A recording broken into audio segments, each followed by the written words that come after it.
eko deva sarvabhuteshu gudha sarvavyapi sarvabhutantaratma. Shvetashvatara Upanishad, 6th chapter, 11th mantra. This Supreme Being not only pervades the entire universe, but He resides within you as well. So the moment you step out of the temple or mosque, isn't He still there with you? You may be anywhere, you may be at home, you may be at work, you may be in a pub, but He is inside you. A person once planned that he would do something really devious. He had an evil plan in mind, and he thought, I think I should go out very late at night. Nobody will be there on the streets, then I'm going to do it. Nobody will know. So he stepped out of the house after midnight, and he was walking along on the road, and when he was almost about to reach the place where he was going to do what he wanted to, his evil plan was going to take shape, suddenly somebody tapped him on the shoulder. Hello there. Oh, what are you doing out at this time? He looked back and saw it was one of his old friends from university, and he thought, oh no, where did he come from? And he said, oh, no, I just couldn't sleep. So I thought I'd just take a walk in the fresh air. I was just going back home now. Obviously, he has cancelled his evil plan now because he is not anymore alone. There is somebody else who's there. So what does this prove? This proves that we fear the world more than we fear that all-pervading, all-knowing personality whom we say we believe in. Sakshi cheta kevalo nirgunascha. Shvetashvatara Upanishad, same verse, 6th chapter, 11th mantra. It says, He is the witness. He is the witness of your every thought and every action. And not only that, He takes a note of it. He doesn't even watch, He takes a note. So everything is noted down. But obviously, if we look into our lives, it's definitely certain that we are more cautious about people in the material world. We fear them more than we fear that all-knowing, all-pervading divine personality. Gradually, driving has become such a stress. So, there are speed cameras at every nook and corner. And what do drivers do? They follow the speed limit where the camera is, and the moment they pass the camera, they speed up. Right? And the day you are photographed by the camera, you are miserable through the day. I remember once I was traveling with one person, and he exceeded the limit. It was there was roadworks going on, and it's very difficult to drive a Mercedes at the speed of 40. What a pain. And the road was empty. He picked up speed, and there was a flash. He was so miserable. I mean, we were chanting, and he had his face fallen. What's the matter? I was photographed today. Be happy you were photographed. No, that was a speed camera. I said, but what about the camera up there? That camera is a 24-hour camera. It's never switched off. And we cannot even deceive that camera. You know, people who get tickets, what they do, they say it was not me driving, it was somebody else. So if somebody else is willing to take their, points, they give it. So they are deceiving the government. But with him, you cannot deceive him at all. And his camera is there all the time working. Do we believe in this truth? We are believers, we have faith. Just think about it. There's a story of the Saint Tulsidas. He was going home one night very late, and that's the time, thieves are on street. So anyway, about 4 or 5 thieves saw him, and they asked him, who you are? Who are you? And a saint, for him, the whole world is one. We are all children of the Lord. So he said, I'm just one of you. The thieves thought he was also a thief. That's why he's saying, I'm one of you. They didn't understand his context. They're very happy they had one more person. They said, okay, come on, join us. We are going to just go and rob the rich man down the street. So we're going to appoint you with a job. Tulsidas, I better play along with them now. Otherwise, I don't know what they'll do to me. So they said, look, you stand outside the house and we are going to go inside. And the moment you see anybody near about the house, just give us a shout and we'll go running away. Fine. They had barely entered the house. Forget looking around for something to steal. They'd entered the house and Tulsidas shouted out. They came running out, all scared. Who's there? What's happened? Said, can't you see? Lord Ram is standing right here. In fact, he followed you inside. I was watching. So that's why I thought I better give you a shout.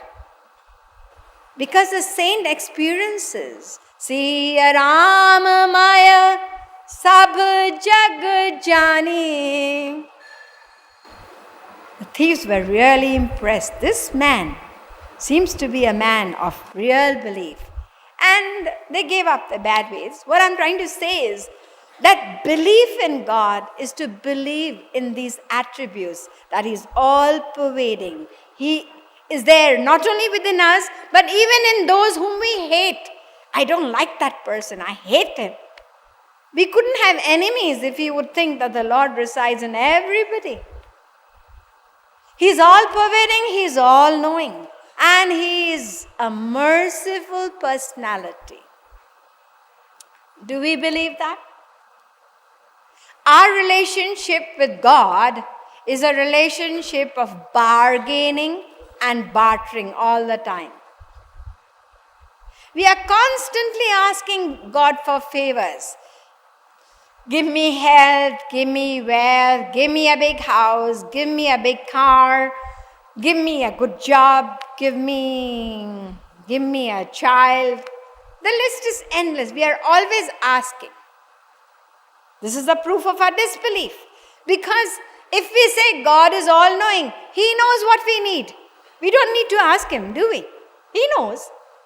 In the Bible it is said, Thy Father knoweth what things ye have need of before ye ask Him. He knows. And by asking, we are actually proving that we don't believe He is all-knowing.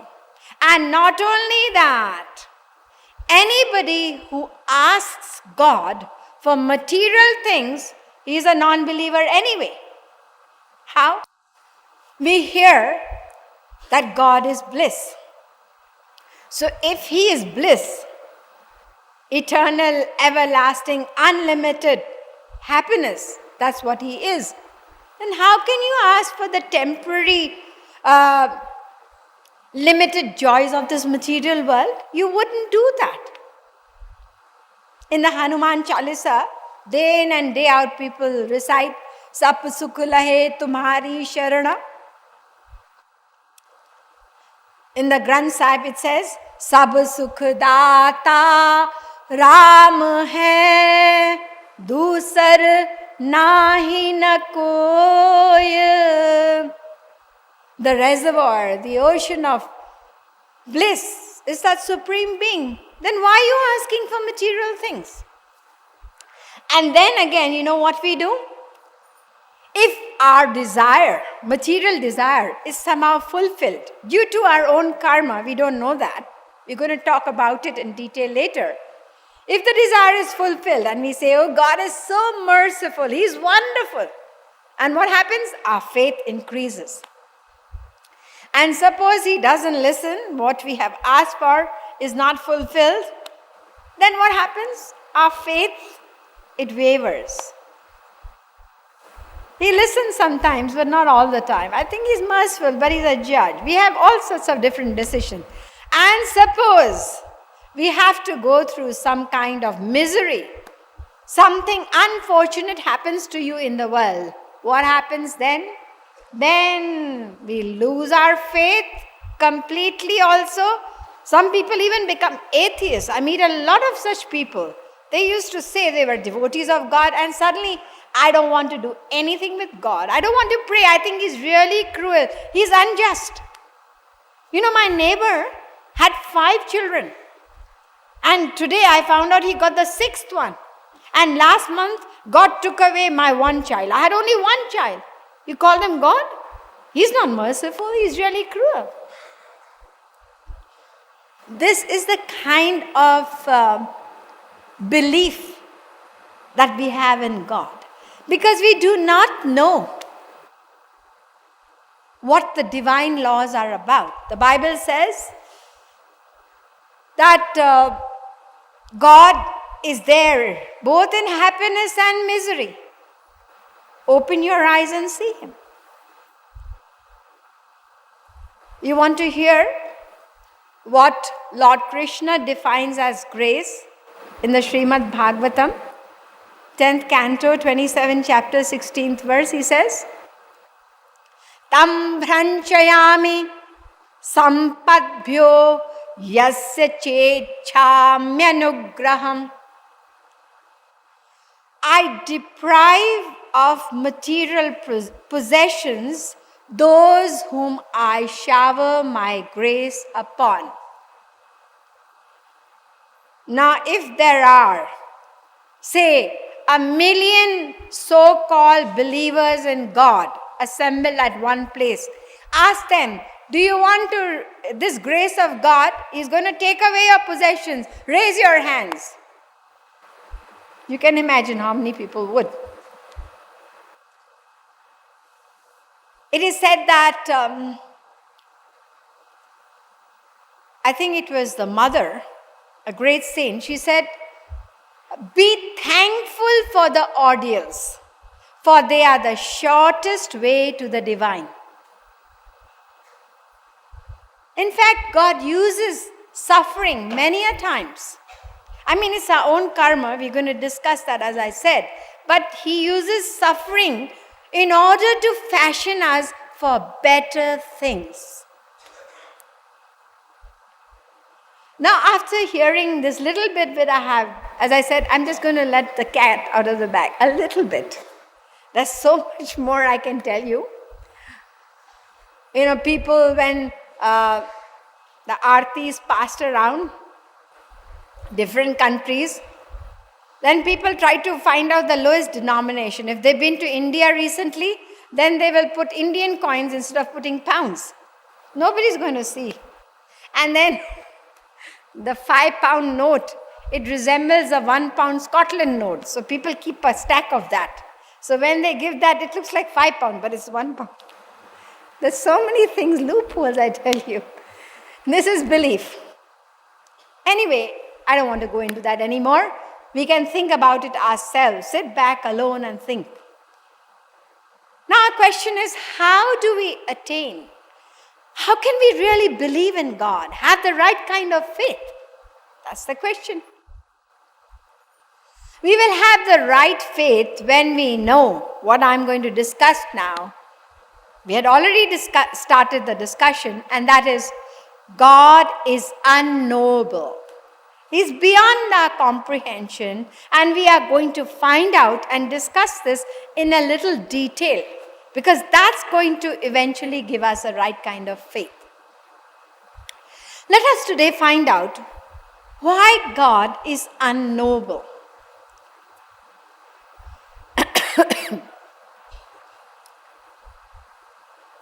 The scriptures say that God is beyond the reach of our material senses, mind, and intellect. The Kathopanishad, there are several mantras telling us the different links. Indriyebhya parahyartha, arthebhyascha param mana, manasastu para buddhir, buddhir atma mahan para. Mahatah paramavyakta mavyaktat purushah para purushan na parang kinchit sakashtha saparagati. Number 1.3.10 and 1.3.11. Kathopanishad. This verse, these mantras are declaring that beyond the senses is the mind, and beyond the mind is the intellect, and beyond the intellect is the soul, and beyond the soul is Maya. Just listen to this word now. I'm going to explain in a little bit more detail in the later talks. So beyond the soul is Maya, and beyond Maya is God. So obviously God is far beyond the reach of our material senses, mind and intellect.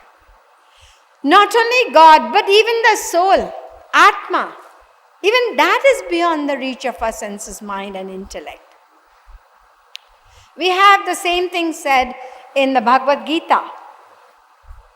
Indriyani paranyahurindriyebhya param manah manasastu para buddhir yo buddhe paratastu saha.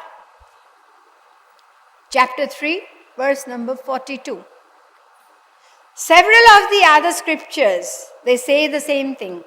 Naisha tarkena matirapaneya proktan yenaiva sugyanaya preshta. Katopnishad 1-9.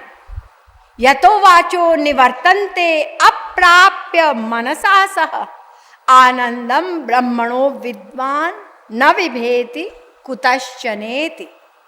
2-4-9. Taittiriyopanishad. Achintya khalu ye bhava natans tarke na yojayet Darshan Shastra. He is beyond the scope of reasoning, beyond our intellect. So we shouldn't waste our time trying to understand him with the material intellect. Now the scriptures give us reasons, one by one, why God is beyond the senses, mind and intellect. The first thing said is, God is divine and the senses, mind and intellect are material. Divyo hyamurta purusha sabahya bhyantaro hyaja. Mundaka Upanishad. Gunat param vedanate swarupam. Bhagavatam. Param Brahma Param Dhama Pavitram Paramam Bhavan. Bhagavad Gita, chapter number 10, verse number 12. Janma Karma Cha Me Divya, chapter number 4, verse number 9. Krishna says, my birth is divine, my actions are divine. Tribhir Gunamayair Bhavai Rebhis Sarvamidam Jagat Mohitam Nabhi Janati Mamebhya Paramavyayam. Chapter number 7, verse number 13. All these verses, the gist is the same. God is totally beyond the realm of Maya and the three attributes of Maya. Whereas we are under Maya.